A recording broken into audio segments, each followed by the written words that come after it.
तुम्ही पाहत आहात MCN न्यूज मराठी। अकोला जिल्ह्यातील बाळापूर पोलीस स्टेशन हद्दीतील रिधुरा शेत शिवारात 27 मार्चच्या सकाळी एका 30 वर्षीय अनोळखी तरुणाचा मृतदेह आढळून आल्याने परिसरात एकच खळबळ उडाली आहे।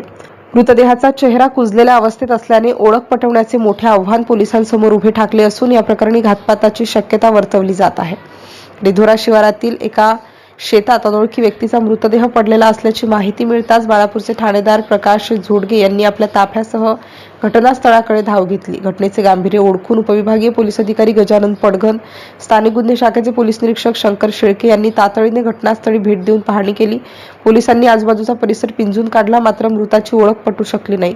पुराव्यांच्या संकलनासाठी ठसे तज्ञांना पाचारण करण्यात आले होते। मृत्यू झालेल्या तरुणाचे अंदाजे 30 वर्ष असून अंगात नारंगी रंगाचा टी शर्ट आणि काळी पॅन्ट आहे। मृतदेहाच्या चेहऱ्याचा भाग कुजलेला असल्याने ओळख पटणे कठीण झाले आहे।